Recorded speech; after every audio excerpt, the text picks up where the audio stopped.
Hello, everybody. Welcome to the Patriot Show. My name is Anthony Stephen Malone. I am your host. Today, I have a very special person who is over in America at the moment, an airborne brother from 75th Ranger Battalion, also Detachment Commander, 7th Special Forces Group, and now the ambassador of the Green Beret Foundation. Hello, Don. How are you? Hey, good. How are you doing, Anthony? I'm good, brother. I am good. Right, mate. A lot of my viewers won't know an awful lot about you and your 26-year military career, which is quite exceptional, for want of a better word. Can you tell my viewers a little bit about your background, please? Yeah, I'm a confused child. Like I said, I grew up in Florida, public education in the South.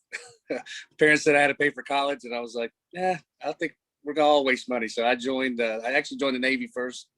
I was a corpsman, did a little time in 29 Palms with EOD, and then went over to Okinawa. Was with 5th Force Recon, prior MARSOC days, and did 4 years over there. Got out for about a year and a half. Was a journeyman welder. Tried to go to college a little bit, and then came to the Army in '99. Was a forward observer at Bravo Company 175 in Savannah. Did the Afghanistan and Iraq. Right after the invasion to Iraq. Came back, broke my leg, and I'd already been in selection. So they were like, what would it take to get you here? And I was like, hey, I want to be an 18 Charlie.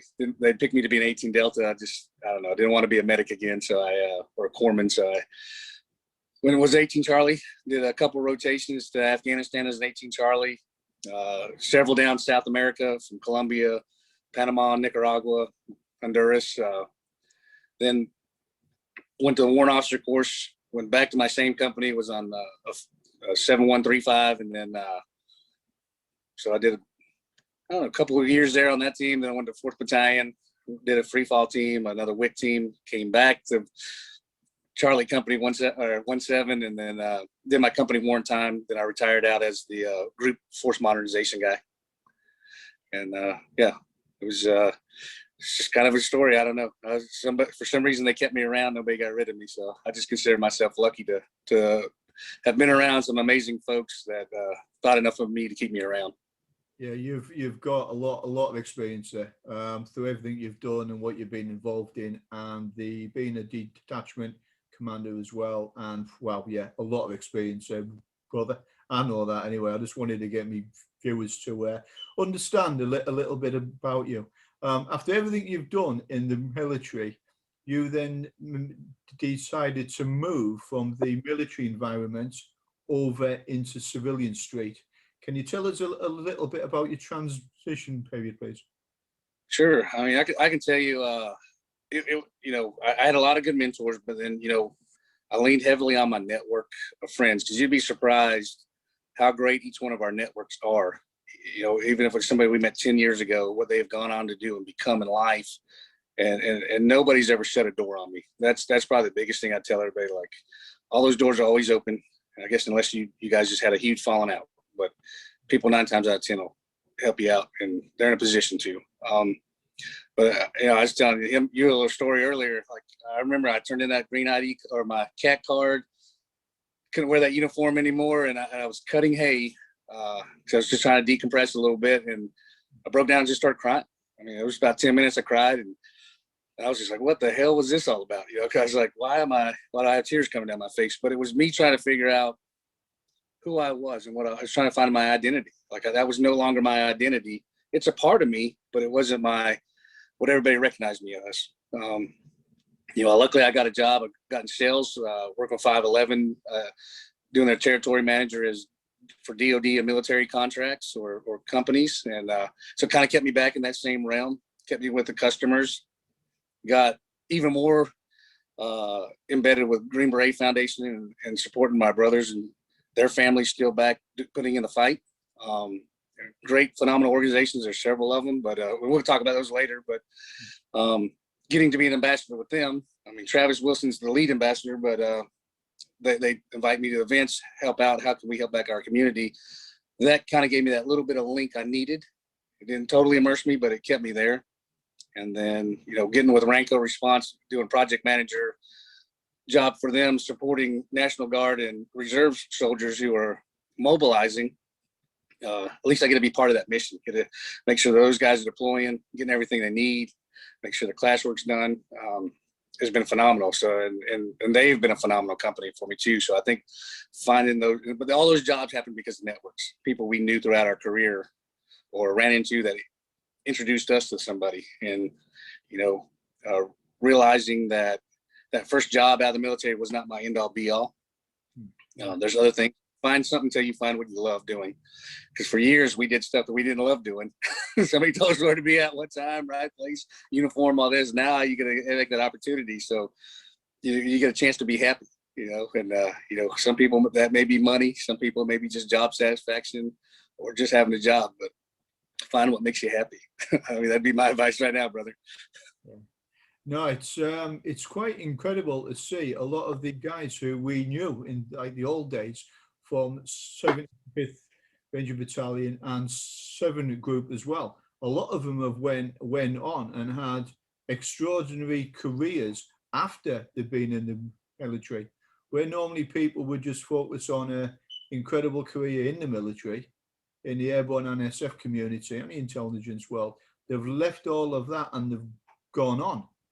And I think it's the drive, positive mindset and the drive, what made them good in the military is also making them very successful in civilian street as well. How do you find that? No, I agree. I mean, I think it's weird how you naturally drift to those people. I think when I noticed it when I was on a command team that, people would get mad at Sergeant Major because he's like, man, he promised me a school and I'm up here on the B team and that guy would do his change of responsibility and the new Sergeant Major would come in and they'd still be on the B team. They were mad at the other guy, but I was like, I always tell guys, hey, you're responsible for your own career. I said, you can't fault that guy because you did such a good job that why wouldn't he surround himself with somebody successful, like-minded, that's going to make their command team look great? And I think every great business leader does the same thing. So I think we just naturally gravitate to each other. We can't help it. Yeah, I think it is we obviously we've spoken about this before. It is interesting though that positive mindset and drive where people would normally achieve one goal or an objective, then they've moved into civilian street and they still want to strive. They're not happy just being successful. They want to strive on to the next objective as well. It's interesting to see it. You're very right about quite a lot of us hesitate to people who we knew, who we operated with back in the day as well. It's like the same names, we spoke about this, the same names of people who we knew back in like Baghdad, Mosul, Kabul. Now it's the same people again who we speak to every day, isn't it? It is kind of strange. Yeah, absolutely. No, I mean, there's still those people you stay in touch with. I don't know if it's the commonality of, conflict where you guys shared that piece of terrain or that moment in time, or just because there's something about each other that is that charisma or whatever it is we draw from each other that you just want to naturally gravitate to them. And it just, it's pretty interesting. Everybody know we had to talk about it for about 20 minutes, and it was just an interesting concept that why do we always go back to people we know? Is it because we're comfortable? But it seems like those people are all successful and moving forward, so we have a tendency to drive to them, and it kind of pushes us while we're pushing them along this as well. But no, I think it's a pretty interesting topic there. Definitely, we've hit on something there, not deliberately, accidentally, but it makes sense. I think a lot of veterans enjoy being around other veterans as well. I've heard it many times, especially within the airborne community, NSF, that the guys don't really understand, or civilians don't understand them, especially their sense of humor. That's I knew you were gonna laugh at that. It's like an absolute, isn't it? That's just harassment waiting to happen in the office space right there. It is, isn't it, mate? Yeah, absolutely. Well, so many people can't understand difference between personal and business. I think a lot of times where, growing up in those communities or just in the military in general, I mean, you could go have a beer with your sergeant But on Monday morning, when he's like, hey, take out the trash and sweep the floor, he's not being a pain in the butt. He's just saying, hey, man, take out the trash and sweep the floor. We all did it as privates. You're going to do it as a private. It's got to get, that just has to be your position. And some people can't differentiate. They want to sit there and go, well, we were having a pint and now you're making me, why are you picking on me? Like that. But I think as they grow through their career and people get out, it's one of the things we know that we got to get the job done, just get it done, and then we can BS or do whatever later. And I think that kind of that civilian mindset's kind of a little, they're not saying all of them, but there's a few that are still like, well, we'll get to it. They kind of drag it out. That's just what they've done their whole careers, where we're like, let's get it done. Let's knock it out. Let's kind of that mission focused thing. I think we can't help but do it. It's what we've done.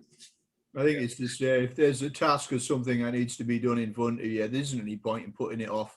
If you can do it today, do it, end of, and you move on again. That's always going to be in certain people, I think. Well, I mean, for me, like if a team sergeant just walked in and said, hey, we got a range tomorrow, that's all he had to say. He didn't have to say, 18, go get the range box, make sure all this stuff's in the range box. You go get the ammo draw. You go draw. Charlie, go get the vehicle out of the motor pool. We knew what we needed to get done. And if he had to tell us what to get done, lack of a better term, that was your ass. Like you probably could find your bags out in the hallway. Like, hey, look, I've told you too many times, if I got to micromanage you, then you're in the wrong job. You got to have some initiative. And I think that was, good the qualities about people in the military is having that initiative, not waiting on folks to give them actual direction and then, integrity. I mean, those were kind of some of those hallmarks. Oh, hell yeah. I think airborne initiative, both in the British military, in the airborne services, and specifically in the American as well. Airborne initiative and a very dark sense of humor will get you through anything. Absolutely, brother. That's the way it is. Yeah. Always look for that guy worse than you and go, I don't have it so bad. Yeah. You've been all over the place. Is there any particular place that brings back fun memories? Now, that's an unusual question. I don't know. Depends on what we're talking about on fondness. I mean, I had some really good times in Thailand and Australia. But we're not talking about that one. Like, that'll be for another podcast. That'll be off camera again, buddy. All that one, like, right. Can you tell us a little bit about the Green Beret Foundation for the people who do not know a lot about it? Absolutely. There's a few, and this one specifically, it's who I got linked up with, and I got to see some of their work. Not only do they help out with college funds and help people with vehicles and get them to their appointments, and when a soldier's injured or killed, being there for the families and the Gold Star families, but one of their main focus, a lot of people don't know, is TBI. Because you look at being a para or an SF guy. I mean, you're eating breaches, you're around blasts, whether it's IED, but those guys in the CRIFs and everything, where they're constantly exposed to blast, or you have a concussion. Like, there's all kinds of things. It doesn't necessarily have to be wartime related. It's inherent with that job. I mean, you slam the ground at 20 miles per hour and you don't ever hit the balls of your feet, calf, but it's always feet, ass, head. It's like in a 20-mile car wreck. I mean, I don't care who you are. we all go through the same process when trying to get out of that harness. But so to me, they're always there. And, the good thing about these organizations are they don't have to go through the red tape a lot of the military has to go through to release funds to be there. They can be there direct. Here's a $4,000 check. Here's a Go Ruck bag full of supplies and amenities your family may need because you packed and left in a hurry, or you got flown into Longstool and all your gear's sitting back in Afghanistan or Iraq. They're there, and it's just, for me, it's weird that some of these organizations exist and a lot of people don't know they do. And it's not until there's a time of crisis. So, for me, it's, I went back and watched a lot of your podcasts, and, people talk about some of these organizations, and I think it's great because, like I said, nobody thinks about them until we need them. And then, but they're out there and they're phenomenal. They'll help you do that transition piece from the military out to the next job. They're there to, like I said, college education, or maybe they're linked with another association that'll give you, even if it's $1,000, that's books and a computer you don't have to buy. So to me, I think it's a great way to give back to the community. And I think they're doing phenomenal by at least for me, my SF brothers and their families. So. Well, yeah, it is the foundation and across the United States is doing some incredible work out there supporting our brothers and sisters. That's absolutely awesome. And end of on that one. What are your plans for the future? My plans for the future. That's a, you know what? I think I wake up every day and make it up sometimes. But uh, um, honestly, you know, I would like to be retired by 55. I mean, that's just a goal. So I got about 9 years to get there. But I don't know. Like I enjoy everything I'm doing right now. So I've never looked that far. Not running for political office. I'd hate for somebody to open up that closet. But right, we're gonna go there on that one. Yeah, I mean, if I see what some of these guys go through, I'm like, holy smokes, I got no chance. But, no, I, you know what? I just like supporting a lot of the brands that support these organizations. I'm all about that, you know, best I can. You know, I'm not an influencer. I don't have a bazillion followers. I don't have this, you know, but like if somebody asks me something, I'll be like, yep. Hey, this coffee's phenomenal. Well, why do you like a coffee? Well, not only does it taste good, but they give to this community. You know, like for me, one of them, like I was telling you, Spartan Brews, you know, Toe's working on, he took the bar exam today. I think the drummer from Shinedown, they own it, Barry. They contribute that money to multiple organizations, but one of them has to be Green Beret Foundation. You know, I was talking about Travis, Alpha Elite Performance. You know, he gives 10% of his proceeds. And there's just several of these companies like that I you know, I think that's awesome. A lot of the veteran-owned companies give back to the community, take care of each other, and I do anything I can to support them. If it, you know, like I said, for me and my goals, I don't know. It's just I want everybody to be successful and help out where I can help out. You know, that's all we can do. Maybe that's our mark we leave on Earth. You know, it's what you're remembered by, not. Absolutely, it isn't what you say; it's what you do. I think Yes. that speaks absolute volumes there, brother. Right. A lot of the veterans, we have spoken about this obviously a lot. I've been going through a hard time in the United Kingdom and throughout the world and across the United States. Have you got a message for them as well? Yeah, I mean, we're like I said at the very beginning, we have a network. None of us are alone. You know, I think we're in a weird place because when you and I came in, you didn't want to discuss any issues you may or may not be having because you're afraid they're going to take you away from your brothers. You know, hey, they're going to take me off my platoon, or they're going to take me off my team because I'm not quite right. That's not the case. You know, that stigma is gone. I mean, we can't use that excuse anymore. We all have too vast of a network. There's somebody somewhere we can reach out to. Like I said, you know, the fastest growing business, I think, in the U.S. is nonprofits. And there's so many of them out there to help veterans, from, you know, between dogs to mental health to getting them stem cell research or therapy to, you know, getting scans done. And you're not a burden to anybody, you know. That's probably the biggest thing. I think a lot of people kind of hang some guilt, and you're not alone. All it is a matter of picking up a phone. Like you know, even though I don't answer my phone, I tell you what, I'll call you back usually in about 5 minutes, depending on what's going on. Or if I got somebody and I don't know what to say, I'll find out who it is. So I think it takes all of us. You know, it's kind of that raising a child, and it takes a whole community to raise a child. It's not just one person. You know, I think that's one of those great sayings, but it's the same thing for us. It takes everybody in the community. Don't think just because you did you were a soft guy, you can't talk to the admin guy, and the admin guy can't talk to the infantry guy because you're going to get clowned on. I mean, I know we all pick on each other, but I think when it comes to that, we all take it very serious. I mean, we've all been there, we've all done stuff, and we got to take care of each other. I mean, that'd be pick up the phone. Yeah, I think that's important. And it's like everything you've said there, 100%. I support everything you've just said. If a veteran's out there going through a hard time, pick up the dog and bone. It's not a problem. It's not a weakness. Speak to a fellow veteran. Speak to someone who you know. You won't be going through it alone. Problem shared is a problem halved, and I'll guarantee you will feel a lot better for it as well. The other thing with the COVID in the United Kingdom and throughout the world at the moment, don't be cooped up in your home or your flat by yourself. Get your jacket on, get your boots on, get yourself out the door, go for a walk in the woods, being out in nature, in the fresh air, it helps. Very important. Don, want to say anything else?